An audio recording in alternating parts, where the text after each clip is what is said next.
Hello, hello. This is a wonderful view. Look at all of the very beautiful people. So we're going to open with a little bit of poetry today. I will read two poems I wrote for the Witness Stones project of Old Lyme. This project remembers the formerly enslaved, lest they be forgotten. I'll begin by reading the Witness Stones monument for Arabella. Arabella, also called Bella, enslaved nearby before 1719 by Reverend Moses Noyes, willed to his daughter 1729, baptized 1734. Arabella makes soap. When blood is in the air, she renders tallow over fire, drips water onto ashes until lye runs down the stone. Baptism's sanctifying grace washes one clean, but still leaves a body black and bound to a white man who apportions a rationed blessing. Soap boils into a bubbling froth and foam until it mellows into a mild jelly atop her tongue. If she has not leached the lye from her own desire, burned to ash, how can baptism truly cleanse her? If Reverend Parsons were to baptize her with the white god of the blood moon, let her into heaven to be anything but a washerwoman. Her soap boils into a bubbling froth and foam, but Arabella is unclean. Wantonly, rapturously desirous of freedom, Arabella is a sinner. A forsaker of slaves, be obedient to your masters with fear and trembling.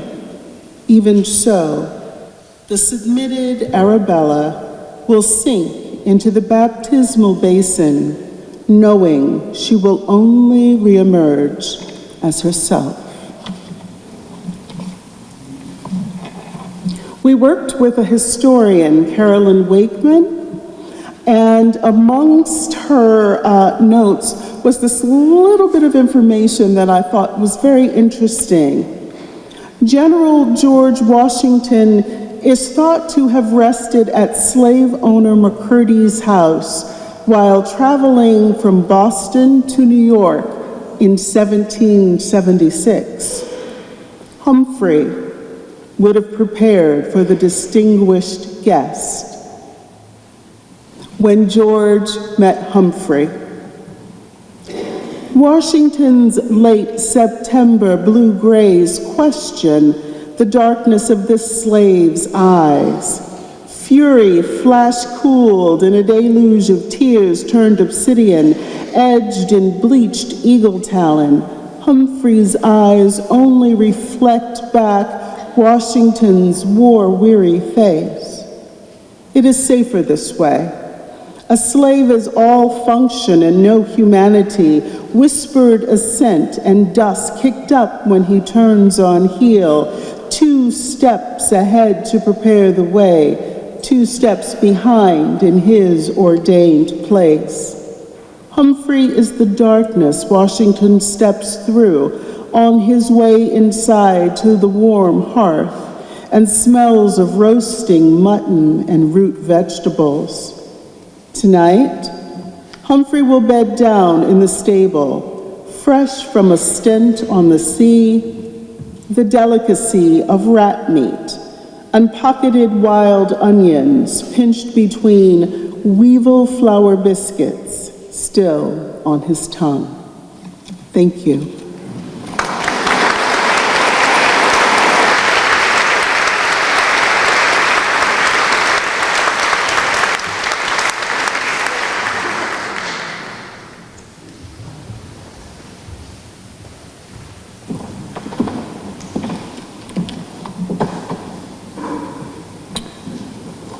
We are grateful to Antoinette Brimbell, a fellow member of the Stowe Prize Book Selection Committee, Professor of English at Capital Community College, and Connecticut's 8th Poet Laureate, for kicking off tonight's event with an invocation. Welcome to the 11th Stowe Prize for Literary Activism celebration. I am Dr. Michael Mallory, Chair of the Stowe Center Board of Trustees. And I'm Karen Fisk, the Executive Director of the Stowe Center. At the Stowe Center, we talk about slavery. We tell the truth. The America we know is built on the backs of people kidnapped from their homes and forced to labor with complete disregard for their humanity. We tell the truth. People are resilient. They resist. They use their skills and intelligence to forge freedom. People risk their lives to assert their human rights. The stories we tell are true stories. They're backed by primary sources, the words and actions of freedom seekers and their allies. These stories expose the worst of humanity and the best of humanity. The words and actions of freedom seekers define an American story that we can embrace. A story that celebrates the determination and intelligence of disenfranchised people who assert their humanity for the better of all. This American story is not afraid to speak the truth and affirm democracy as a thriving, diverse community of thought and action that has the potential of building a just society. This American story recognizes that all people, have the inalienable right to life, liberty, and the pursuit of happiness. Yeah. We are really glad to see you here tonight to honor Percival Everett, the amazing Percival Everett, with the Stowe Prize for Literary Activism for his novel, James.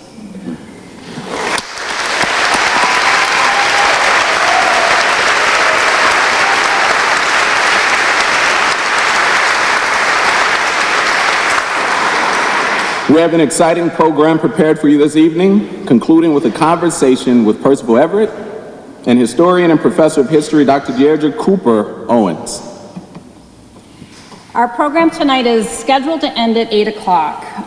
However, we want to let the conversation continue to its natural conclusion. And for that reason, if anybody needs to exit the program at any time, we totally respect your needs. Thank you.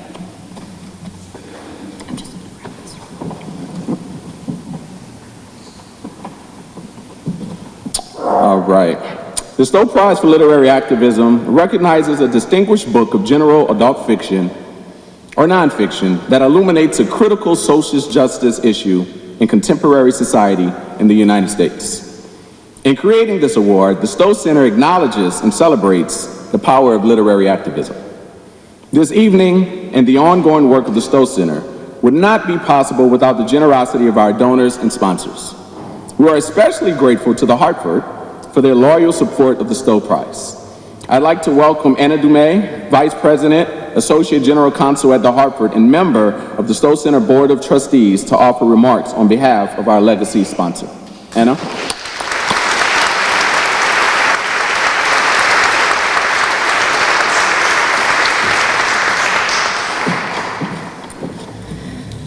Thank you, Dr. Mallory. Thank you, Karen. Good evening, everybody. It's a true pleasure to be with you today as we honor Professor Everett and his novel, James. My name is Anna Dumais, and I'm honored to welcome you both as a trustee of the Stowe Center and on behalf of the Hartford, a very proud legacy presenting sponsor of the Stowe Prize. It's a privilege to stand alongside my fellow trustees, the dedicated staff of the center, whose unwavering commitment to social justice through literary activism continues to inspire, and our distinguished honoree. Joining the Stowe Center has been a very meaningful experience personally. This organization's mission to confront history, champion equity, and drive positive change through the power of literature is extraordinary. I am equally proud to represent the Hartford, a company that believes that removing barriers to achievement and in the transformative power of the arts. In Hartford, our home for 215 years, we believe that thriving cities are built through collaboration, investment, and vision. And we bring this to life by investing both financially and in human capital to strengthen the city's vitality and resilience. For more than a decade, the Hartford has been a supporter of the Stowe Prize, helping to elevate literary works that challenge us to think critically, question courageously, and act boldly. Today we celebrate Professor Everett, whose novel James reimagines the adventures of Huckleberry Finn through the eyes of Jim. With brilliance and urgency, Professor Everett gives voice to Jim's intellect, agency, humanity, inviting us to confront the legacy of racism and the power of storytelling to reshape our understanding of history. James exemplifies the spirit of the Stowe Prize. I want to express the Hartford's deep gratitude for the partnership we've built with the historic Stowe Center. Located in Asylum Hill, the center enriches our neighborhood with its beautiful, evolving campus and its thought-provoking public programs that continue to engage and inspire our community and beyond. Thank you, and I, along with all of you, look forward to the program.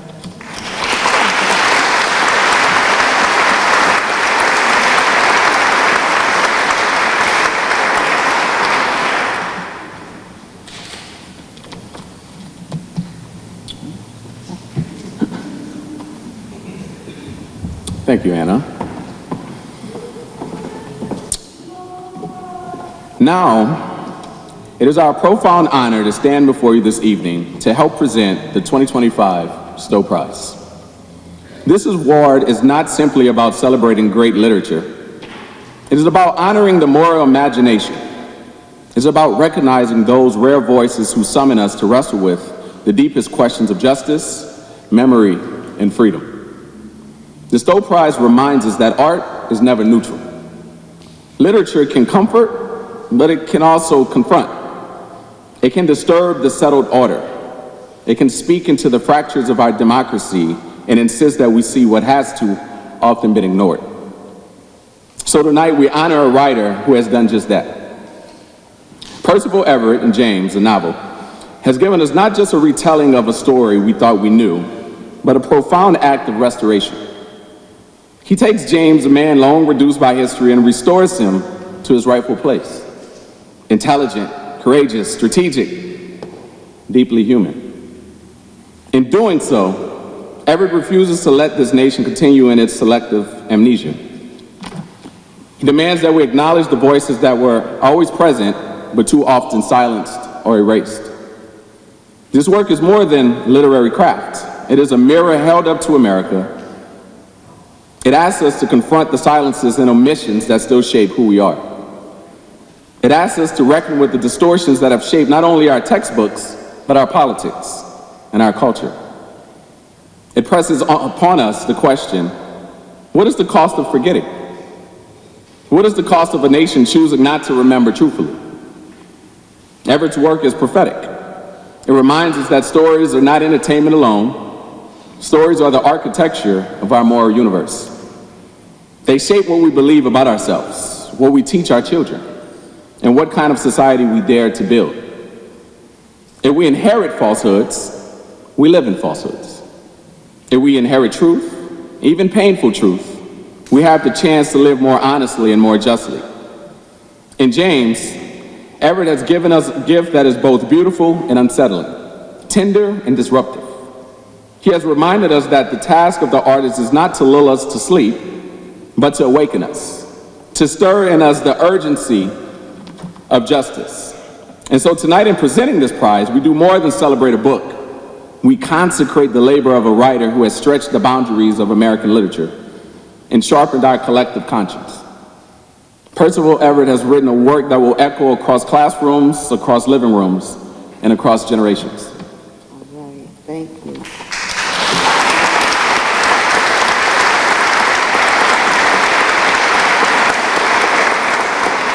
Okay, hello beautiful humans and anyone else who happens to be here. It's time to share some of your humanity. I appreciate you all being here.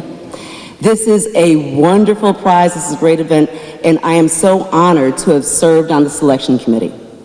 I am a child of Hartford, which means that I have all of the beautiful light that we bring and all the shade that we like to throw.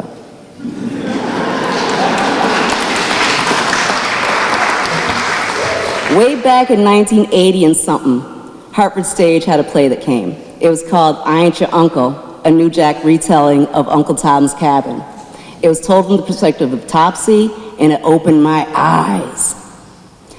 When I picked up James to read it, I fell in love with the story. Windsor kids, if you read chapter 2 speaks to us. I loved it. I had a whole good time playing with this book. And what made me most excited about this book was that it gave us a place to have a new lens and view. I am so happy to see all of us here. White folks, I'm so happy you're here. Black folks, I'm so happy you're here. Other folks, good to see you here. Glad you're hearing our stories. Welcome to the story. We've been doing this one for a while, right? Telling truth through lies. Telling truth through lies, telling truth through lies. This is the very first novel that has won the Stowe Prize. Nonfiction has been very, very important. If we think about what we've been dealing with, the Stowe Prize has been around for about 15 years or so now, right? If you look at what we've been dealing with, we have needed nonfiction. People have needed to learn a daggone thing. Karen, I want to thank you so much for allowing me to run my mouth in the way that feels comfortable for me, because empathy, Americans, we need to read way more fiction. We need empathy. We need spaces to get together with each other and talk about truth through lies. This is America 2025. We don't know how to talk about truth straight up. Everett, thank you so much for giving us another place to examine truth through lies. I'm going to end my comments right now. I'm looking forward to this evening, but I want to thank absolutely everyone who showed up right now, because this is a hard time for us. This is a really, really, really hard time for us. And it's definitely a hard time for us as human beings who care about other human beings around us. So we're going to listen, we're going to learn, we're going to have stuff to ponder. We are not idiots. So we're going to play with the words, we're going to play with the ideas, and then if we do what we're supposed to do, we're going to take these conversations and go share them with other people. And we're going to continue reading fiction, and we're going to continue wrestling with those ideas, and we're going to continue demanding that we step into empathy, because it is a cruel, crazy, horrible world if somehow we understand that empathizing with another human being's story is wrong. So your book gave us a different lens, a different perspective, a new way to look at this, and hopefully a new way to enter into new conversations. Thank you so much, and have an amazing time this evening.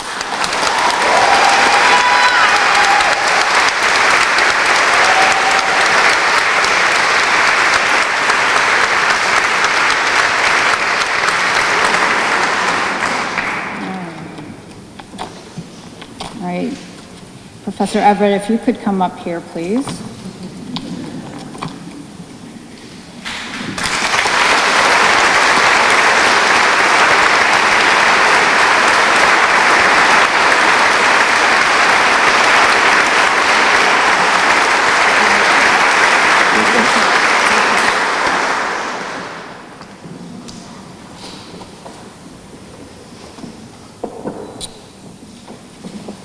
Percival Everett is a distinguished professor of English at USC, University of Southern California. His books include Dr. No, The Trees, So Much Blue, Erasure, and I Am Not Sidney Poitier. He has received the National Book Critics Circle Ivan Sandroff Life Achievement Award and the Wyndham Campbell Prize from Yale University. American Fiction, any of you all saw American Fiction? American Fiction, the feature film based on his novel Erasure, was released in 2023 and was awarded the Academy Award for Best Adapted Screenplay. His most recent book, James, this remarkable work of fiction is LA Times Book Prize winner 2024, Dayton Literary Peace Prize for Fiction finalist 2025, the Audie Awards winner 2025, the British Book Award Fiction Book of the Year Award 2025, and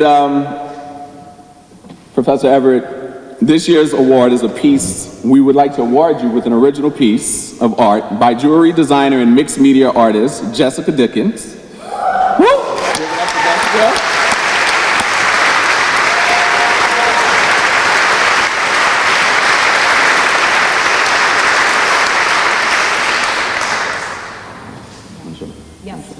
Sorry. I showed it to Professor Everett. Jessica is an incredible artist, and this is the piece that she always designs custom pieces based on our winner, and this is a special gift and the prize for Mr. Percival Everett, and this is sensational and amazing. So thank you so much again for designing this.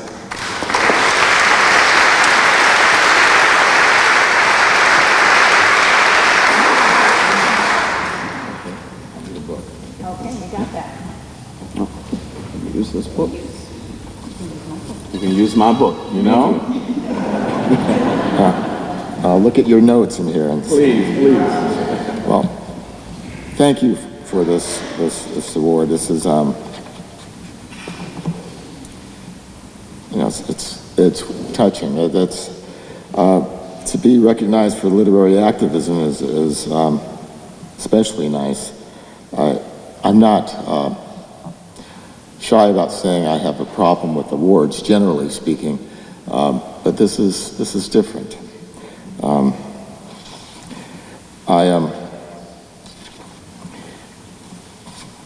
just a novelist. I make this stuff up,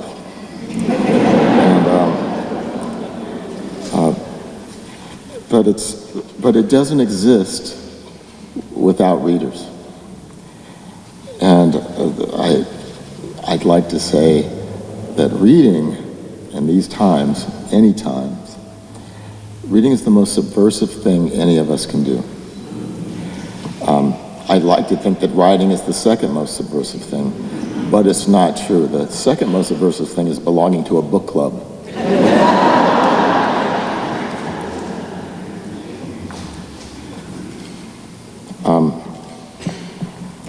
I will read from chapter 2. I've heard so much about it.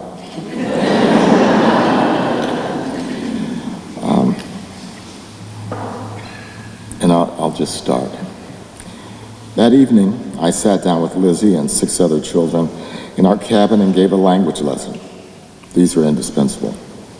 Safe movement through the world depended on mastery of language, fluency. The young ones sat on the packed dirt floor, and I was on one of the 2 homemade stools. The hole in the roof pulled the smoke from the fire that burned in the middle of the shack. I will try. Can someone turn me up? I feel like a rock guitarist. Turn me up.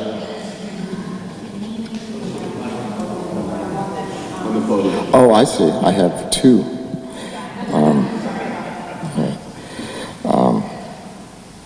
Papa, why do we have to learn this? White folks expect us to sound a certain way, and it can only help if we don't disappoint them.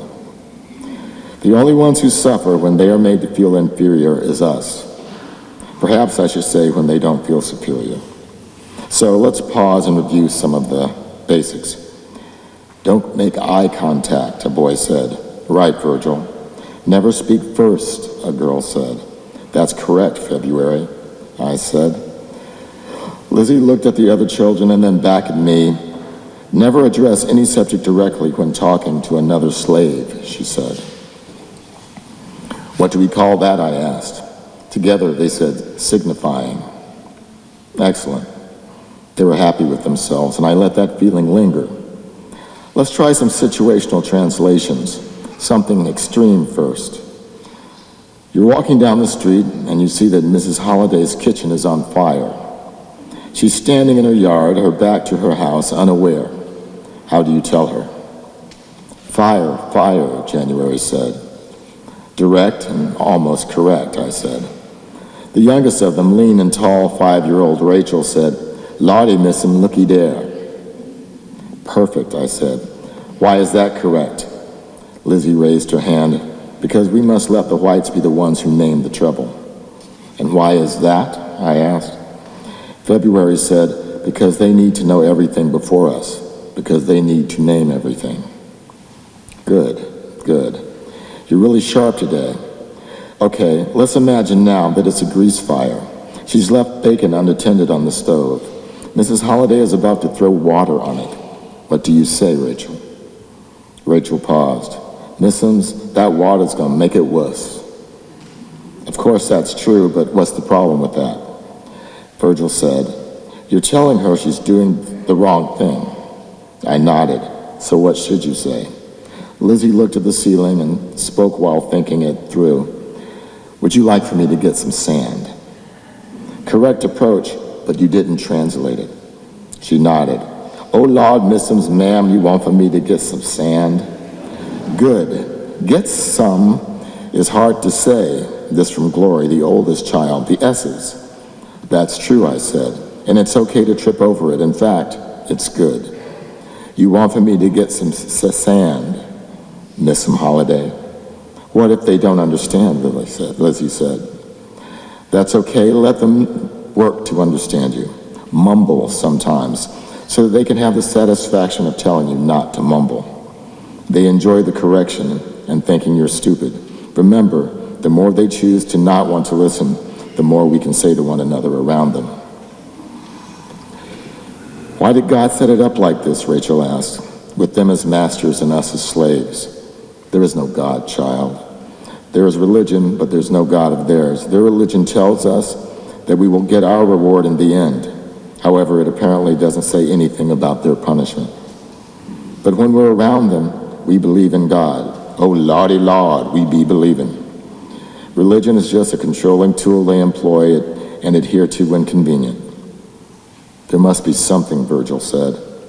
I'm sorry, Virgil. You might be right. There might be some higher power, children, but it's not their white God. However, the more you talk about God and Jesus in heaven and hell, the better they feel. The children said together, and the better they feel, the safer we are. February, translate that. The more better they feels, the more safer we be. Nice. Thank you.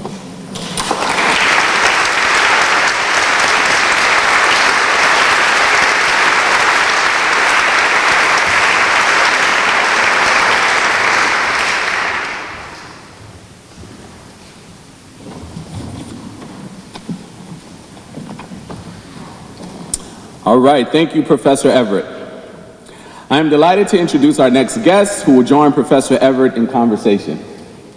Deirdre Cooper Owens, award-winning historian and professor of history in New England, is also a sought-after public speaker who makes history accessible and inspiring for audiences everywhere. A proud graduate of two HBCUs, Bennett College and Clark Atlanta University, she earned her PhD in history at UCLA and has held prestigious fellowships at the University of Virginia, the American College of Obstetricians and Gynecologists, and is elected member of the American Antiquarian Society.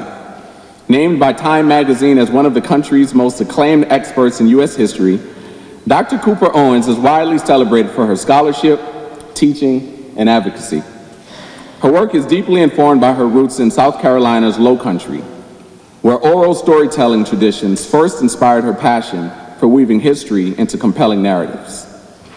She also proudly advances reproductive justice through her public scholarship and activism. Please join me in welcoming Dr. Cooper Owens.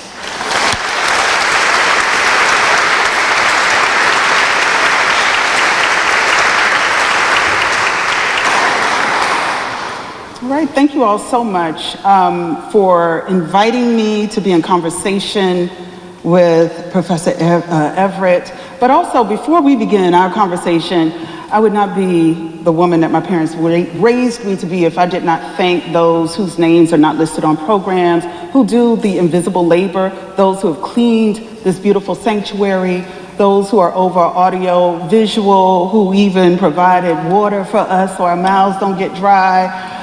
Just all of the folk. I rode in a van over here for people who had hand trucks bringing in the books that Percival will sign for you. So let's just give a hand clap to those folks.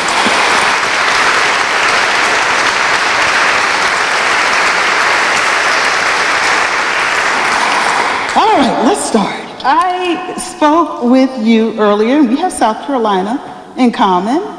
And I'm from the pretty part of the state, which is the Low Country, and you're from the Midlands. It's Yes. not so pretty.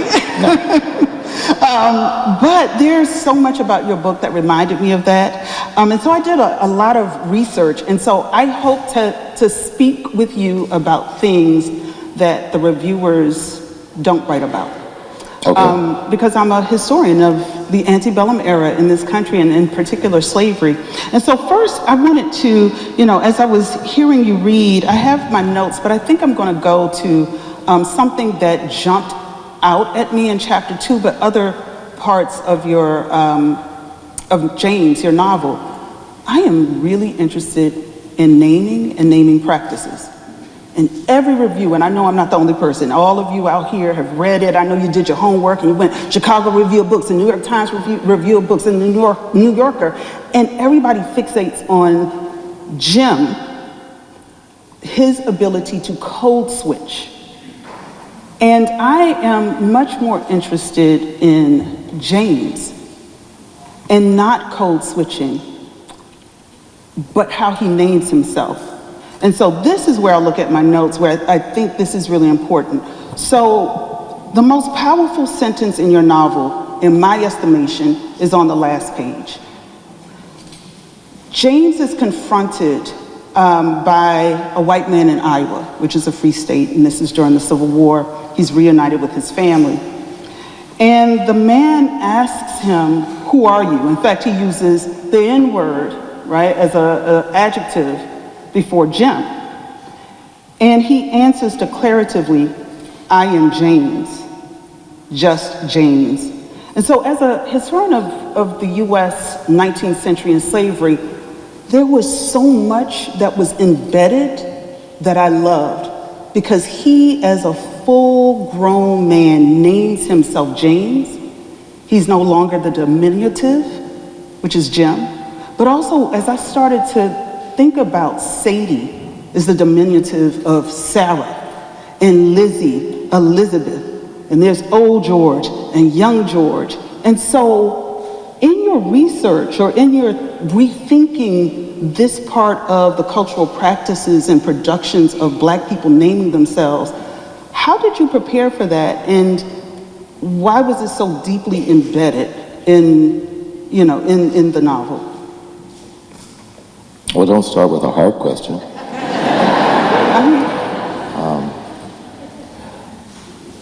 Well, I've long had a fascination with the naming practice, even outside of naming and the antebellum, and even after the Civil War, and the fact that naming, when people finally got to name themselves and name their own children, the naming practice became really creative. That's why they're such different names in the community. Naming is a performative act.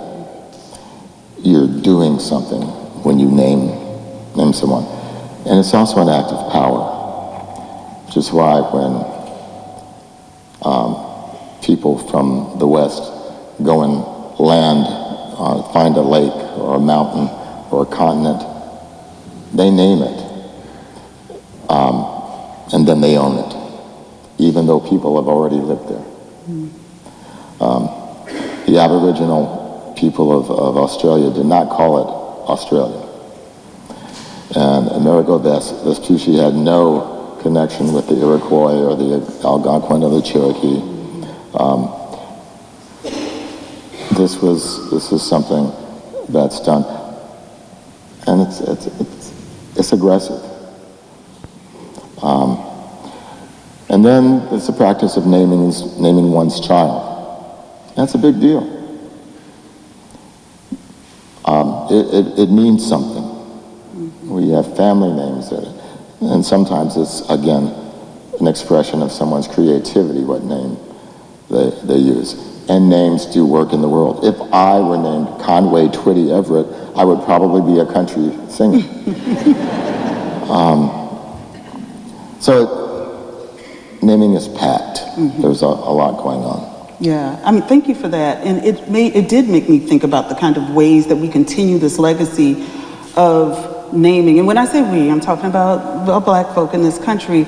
But, you know, more recently, the ways that the unique and I think dynamic ways that Black women in particular have named their children have been demonized and laughed at. And, you know, I often, in teaching these history of American slavery classes, I will ask, you know, the students, how many of you have names that are made up? Because all of our names are made up. But, you know, I'm like, in the 70s, when I was born, if the parents were together and there was a girl child, you had some form of your daddy's name. My father's Ben Cooper Jr.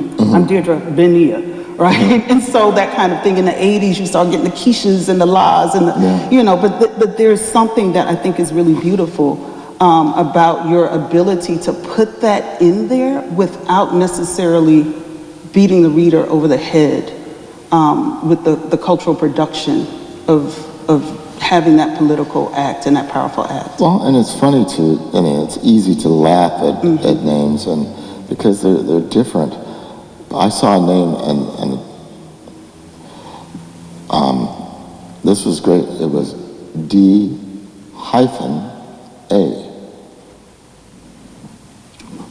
It was Dasha. Okay. That's brilliant. But it's also very easy to not recognize that brilliance and to make fun of it. So, no, I'm not going to do the code switching. I just think that's too easy. Everybody talks about that. Let me go to another part that also captivated me in the book. When we get to minstrelsy, because, you know, when you start off, there are all of these minstrel songs, the lyrics to the minstrel songs. And so I'm reading it, and then it starts to, I'm like, oh, okay, I get it. As we, you know, for those who haven't read it, I don't want to give everything away, but eventually James is sold into or bought by a minstrel troupe, essentially, and has to sing for his freedom. And James is not the darkest Black person. He's, you know, kind of a lighter hued Black person, but he still isn't Black enough, so he has to put on blackface and have his features kind of, you know, caricatured. But he doesn't have to don the wig because he still has Afro-textured hair. And there is this scene that made me think about conversations that are happening today where a woman character, Polly, who you can tell is kind of smitten with James, even in his blackface and his white mouth, she's smitten with him, and the father comes, and the father is kind of taken with his appearance too, and sneaks into the tent just to touch James's Afro wig. Please give me some insight into how that enters into, you know, his experiences, James's experiences, that this white man sneaks into the tent at night just to touch his hair. Well, if I could do that, I wouldn't have written the book. You know, there's like a cognitive dissonance that happens. Yeah, well, you know, the minstrelsy is interesting anyway. They take him into the troupe because of his singing voice, and but he's Black, obviously Black, but he can't perform with them in the venues because he's Black. So they make him up in blackface so that he looks like a white man pretending to be Black. This is a comment on the passing that happens so often in our culture. You know, being from the South, and I thought often people in other parts of the country don't realize they're blonde, blue-eyed Black people. I grew up with them. If they did not identify as Black, no one would know that they're Black. My grandfather's brother moved to New Jersey so he could be white. This happens. South Carolina, I don't know if you know this, is the only state that did not adopt the one-drop rule. I did not know that. Pitchfork Ben Tillman, the racist governor of South Carolina, later senator, said in a room at McKissick Library at the University of South Carolina, I was fortunate enough to stand in this room with Dr. Lewis Rubens, who started Algonquin Press. Tillman said to other like-minded racists, we cannot adopt this rule, because if we do, none of us in this room can own land. So already there's, what is race?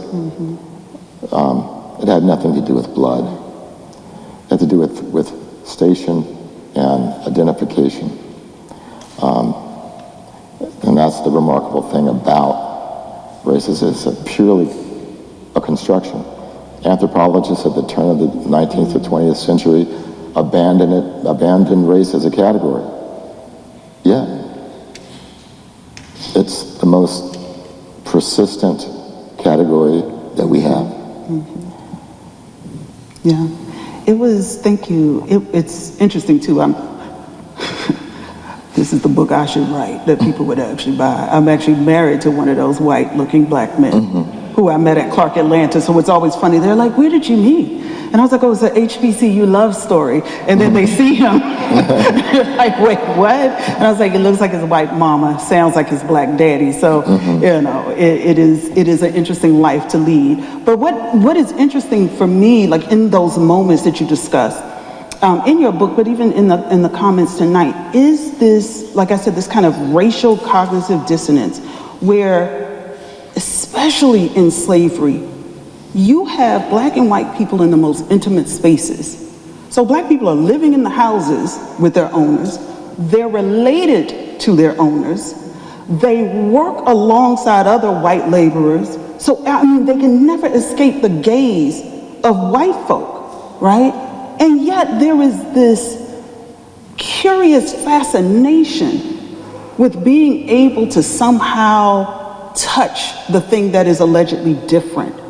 And that was, you know, it boggles my mind today. You know, it's just like you are willing to enter, you know, Polly's father, willing to enter into this space in the dark of night just to see if it's an Afro wig, you know, just to scratch an itch about whether this person is really black or not. Well, I mean, this microaggressions, they call them now. It's just, I want to touch your hair. Can I touch your hair? People complain about microaggressions, and I tell my kids, no, enjoy them. That's kind of the rite of passage. That's just being American. Recognize it. This is a sick place. You know, what do they say? What do Marines say? Embrace the suck. And that's kind of what it is. Yeah. Talking about this, you know, I've read some interviews about how you came to the idea of writing James. And often the ways that people have, especially critics and people you've been in conversation with, they'll say, oh, this is a retelling. And I tended to think, is this a kind of retelling of Mark Twain's Huckleberry Finn, or is it something different where you're not necessarily telling a new story, right? We understand, those of us living in the 21st century, at least one would hope, we understand that enslaved people were human beings and three-dimensional flesh and blood thinking beings. And for me, it wasn't so much a retelling, it was just kind of pivoting the lens and telling a more holistic story or interpretation of that past, right? I did not feel like, even though I know that this is fiction, because of what I know about antebellum era slavery, it felt like I was seeing this character as a three-dimensional human being, and you just pivoted the lens to actually include the insights and the thoughts and the experiences of the person who had been marginalized and silenced in so many ways. And so what made you pivot the lens? Well, historically, the depiction of enslaved people has been, they're all superstitious and simple-minded. Film, television, novels, that's always what it is. Black slaves were capable of eating, sleeping, and procreating. That was it. Human beings. So that's not true. The so-called code switching, I never use that term because that's what we always do. That's just a part of being human. You don't speak the same at home as you do at work. You don't talk to your children the same way you talk to other people's children. We are different people in different places.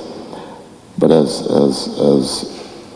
this story of slavery is repeated, what it leaves out is that there were many slaves who contemplated the ironies of their situation, contemplated with deep philosophical passion what it meant to be enslaved.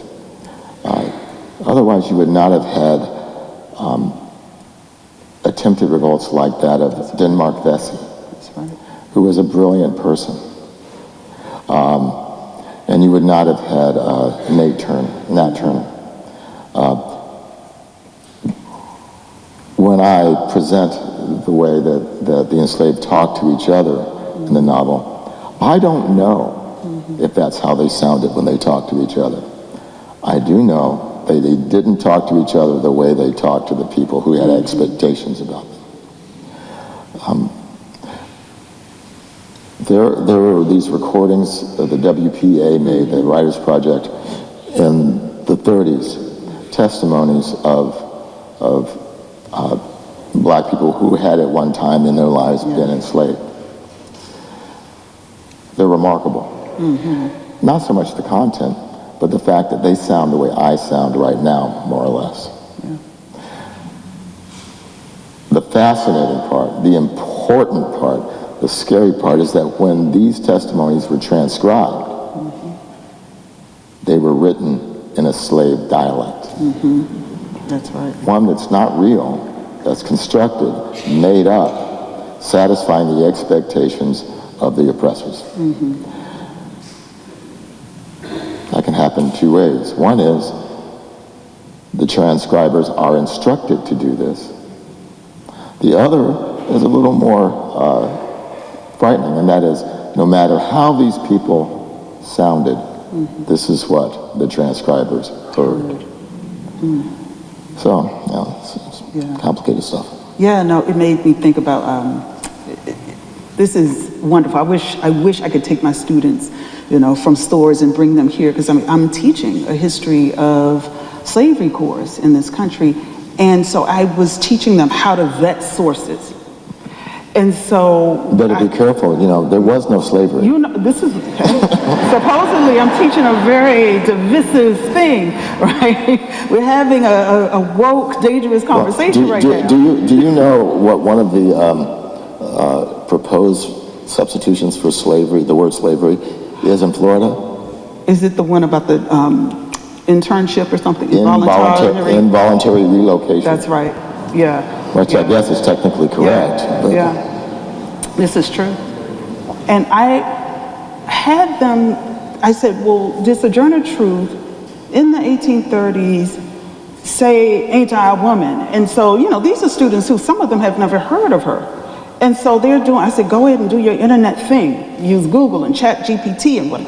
So they're like, yeah, she did this. And I said, okay, remember earlier I mentioned she was born in the late 18th century in New York. And in fact, she was owned by people, I said, who were Dutch, because New York used to be a Dutch colony. And of course, that doesn't mean anything. And I said, what person from that area would say, ain't I a woman? I said, she would say, vant I a woman? And it was just this moment. I said, but the person who wrote that, it doesn't mean that the impact or the content, like you're saying, doesn't matter, but the person who wrote it knew that people would not want to hear Sojourner Truth's voice. And so here she had to negotiate and manipulate it so people were not shocked by it. It is, yeah, incredible. Or, I mean, the most glaring thing is Phyllis Wheatley, brilliant young woman. I think what she is, she was a teenager. That's right. Read Latin and Greek, had to prove to white people that she was capable, not only of writing poetry, but not of reading these languages, but writing the poetry that she did. So they gave her exams.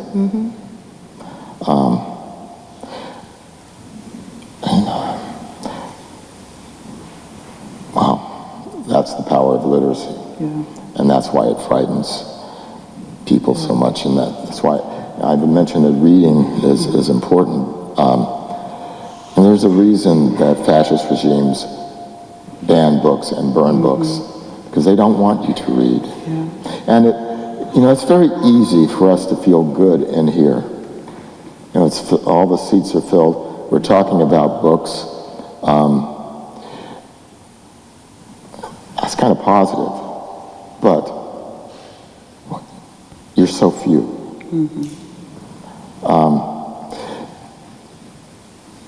If my publisher sells 50,000 books, my publisher is happy. If I sold 50,000 records, I would never record again. That's right. 50,000 people went to see my film, I'd never make another film. That's right. We are not a reading culture. As a writer, this makes me want to go jump off something high. But I have to remind myself what art does. In the beginning of the 20th century, Picasso made Guernica, and it changed the world. Very few people have ever seen the painting. So I have to remind myself of that when I think about participating in this whole art-making thing. Thank you for that. And also that you are there. So I'm going to do one last, I have in my head as you were talking, I'm listening to you, but I'm also like, 19th century, I rarely have these nerdy conversations. And then we'll pivot to the 21st. But I did. I lived through most of it, they say black don't crack. I'm just saying, you look good. You look good. I was going to ask a Civil War question, and then I said, nope, I'm going to ask a James question and the evolution of James. In your novel, we see 3 phases of him. And I don't mean just the name, the kind of transformation from Jim to James. We meet enslaved James. We are largely with fugitive James, who's on the run. And then we end with free James in the Civil War. And at least I don't remember, I don't think you use the word fugitive, or maybe you do. No, I don't. Yeah, you don't. Was that intentional?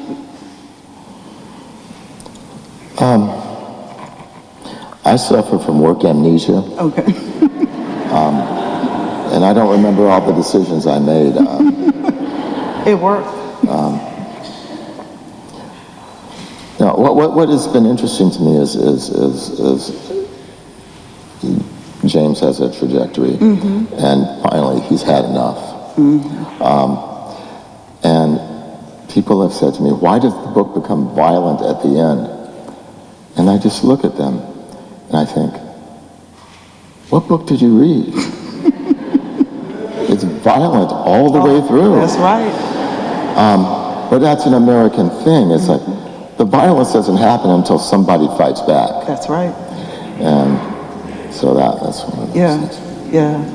And that was the most interesting part, is when he fights back. I mean, he fights back in the ways that he could as an enslaved person and a fugitive person. Well, he takes Sammy with him. That's right. Yeah. And there was something so beautiful about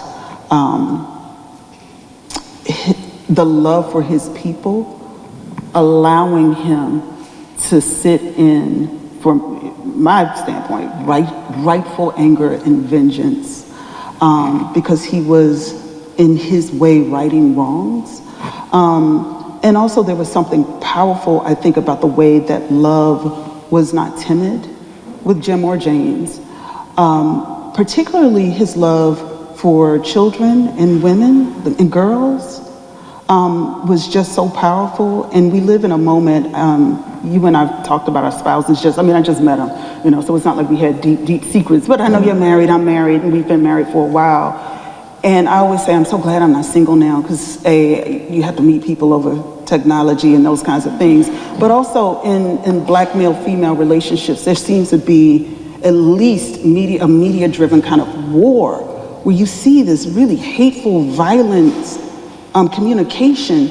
And it was, even in the midst of the violence and the pain, James is doing all he can to protect these girls, these teenagers, to think about his wife and his daughter in the most loving way, and that the love is not individualistic. I liken it to someone like Jamie Foxx playing Django in the movie, where he's only going to free his wife and leave everybody else on the plantation. James was like, my love is so big and wide. Not only am I going to free Lizzie and Sadie, but everybody's coming. And that was something I thought that was just so beautiful to read. Well, that's not the least of the problems in Django. Mm-hmm. I know. First and foremost,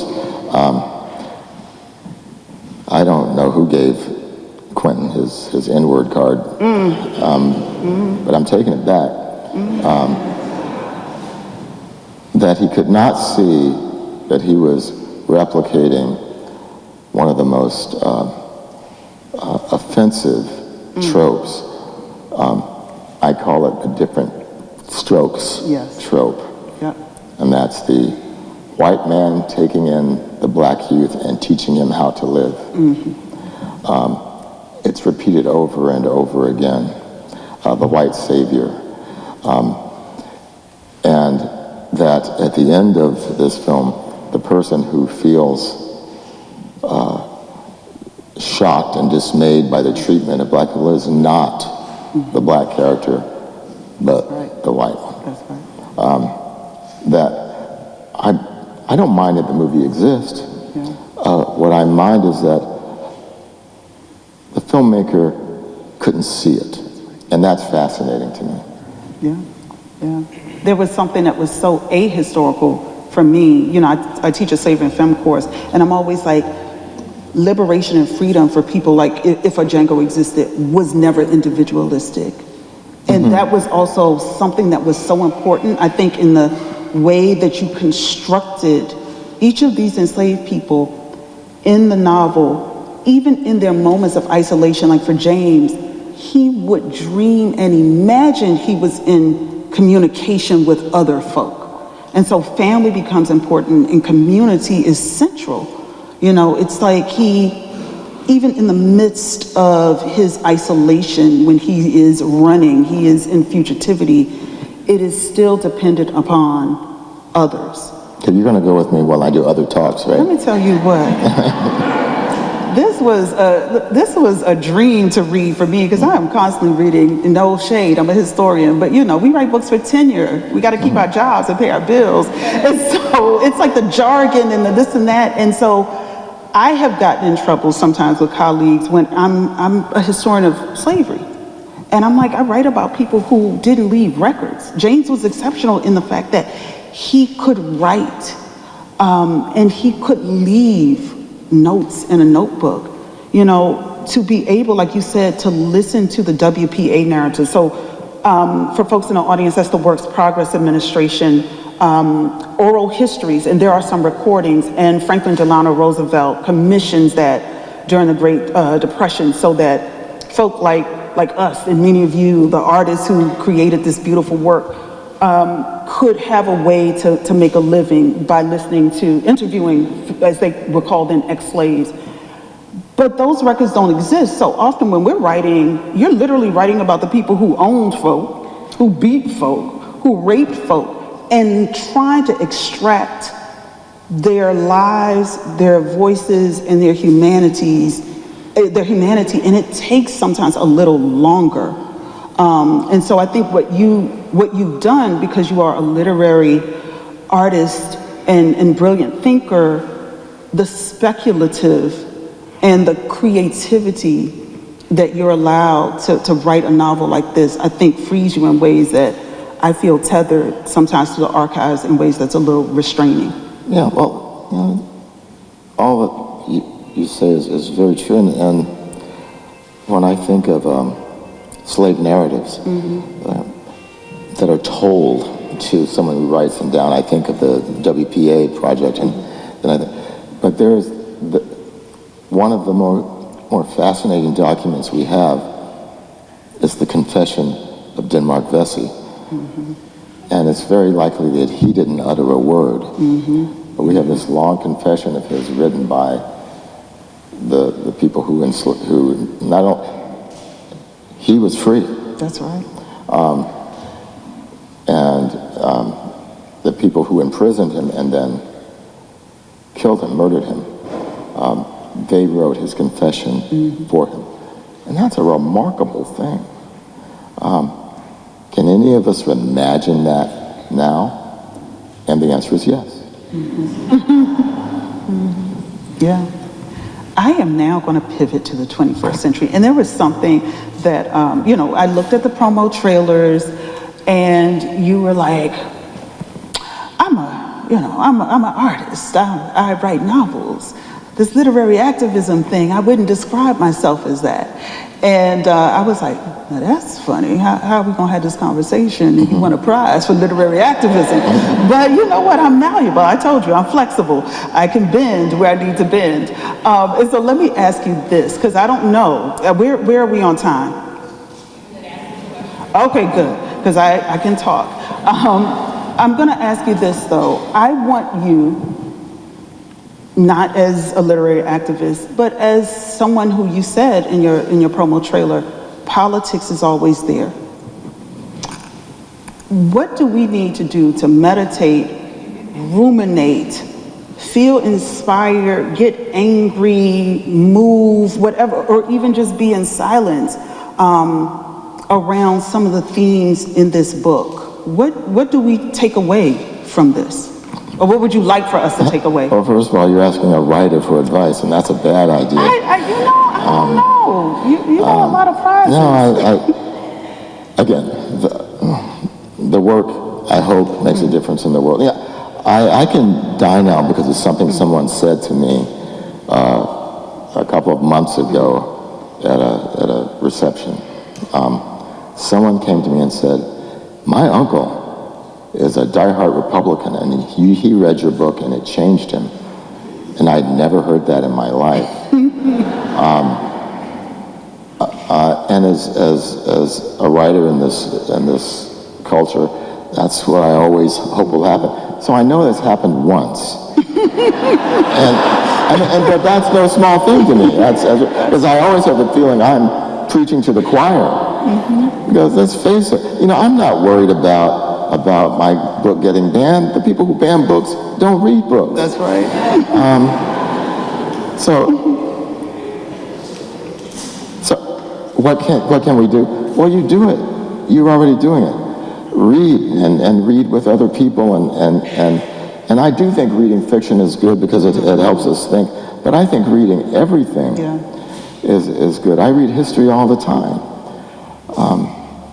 My kids hate me because I read math.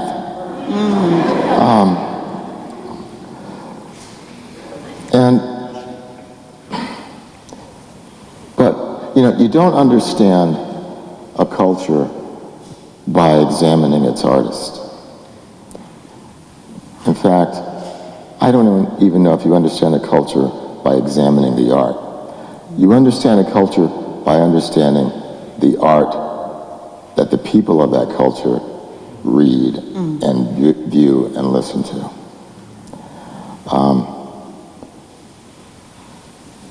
Doesn't make it good, but that is what's important. Thank you so much. Thank you for your work.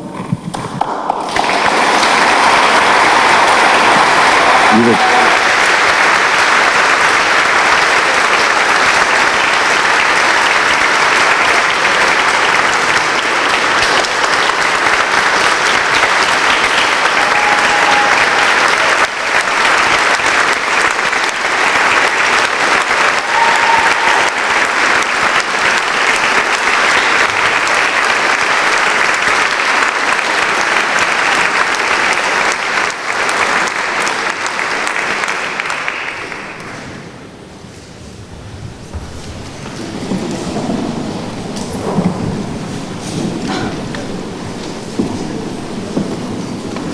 Thank you all so much for joining us tonight to celebrate Percival Everett.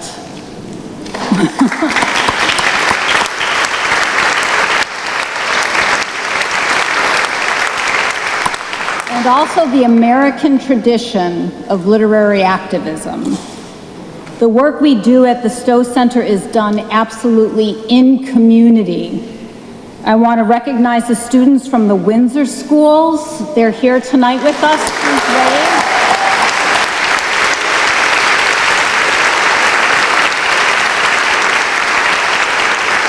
Our incredible Board of Trustees. The Stowe Prize Selection Committee. And everyone and each one of you, thank you for being here tonight.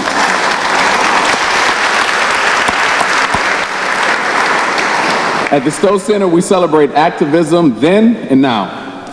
Literary activism is using words to intentionally change hearts and minds. That is what we are celebrating tonight.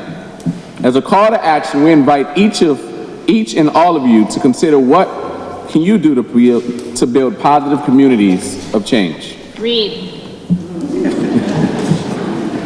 All right, thank you. Go ahead and say this and then I'll say the last. Okay, yeah. So Professor Everett will be signing books in just a few minutes, right up here at the front. So you can purchase books from Riverbend Bookshop at their table in the back. Thank you, my friends. And if you would like a moment to talk to Professor Everett and get your book signed, please line up in the aisle to your left, our right.